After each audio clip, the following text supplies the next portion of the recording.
Between Florida and Cuba at the age of 64, something she'd been dreaming about since she was 11.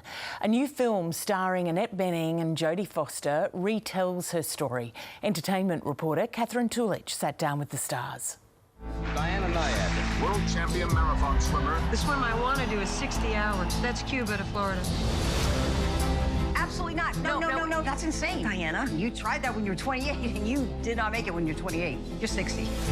Jodie and Annette, thanks for joining us here on News Breakfast. No, it is such an inspirational story. I loved it. Not only were you playing this world-famous athlete, but the physicality of this role is unbelievable. How challenging was this for you? It was a big challenge, actually. I loved the story immediately and just immediately said yes, because I knew the story was great. I was so moved by it, and I thought, what an opportunity. And I kind of underestimated what that would mean physically, which is kind of shocking, but I did.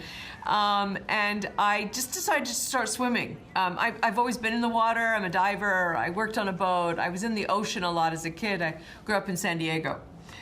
But I underestimated what the swimming would really mean. And when I started to swim and I realized what I didn't know, I got scared, quite frankly, and I did do some soul searching, like, wow, can I really do this? I've agreed to this. You know, why would they think I could do this? So anyway, I hired a great coach, an Olympian, who I showed her what I could do, and she said, oh yeah, we can make this. We can make you great. We can make you look great.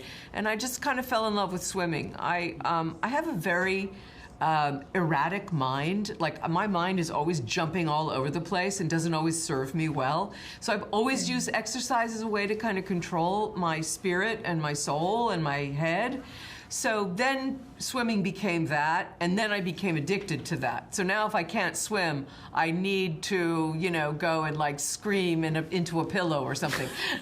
Everyone should have a friend like Bonnie. She's unbelievable. What was it like to portray this beautiful friendship on screen?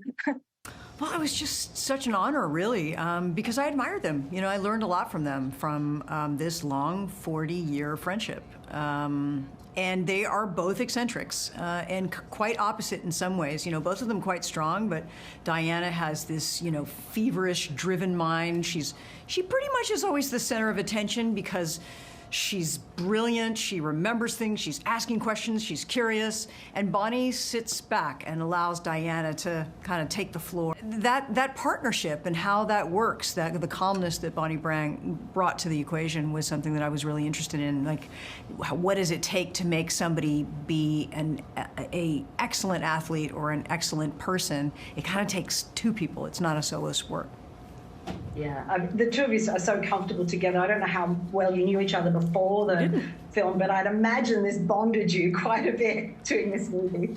Yeah, it did. It did bond us. And when Jodie agreed to do it, I was over the moon. I really couldn't believe it, quite frankly. I thought, when they said to me that they were going to ask her to play Bonnie, I thought, she'll never do it. In fact, I told them that, because she could play Diana, and you know, would she? And she doesn't really know me, and so, you know, I'm so grateful to Jodie because of what she brought to the project. But the story in its heart is just a story that I kind of need to hear, that it is about that life is a challenge. It's just designed that way. Why, I don't know, but it is.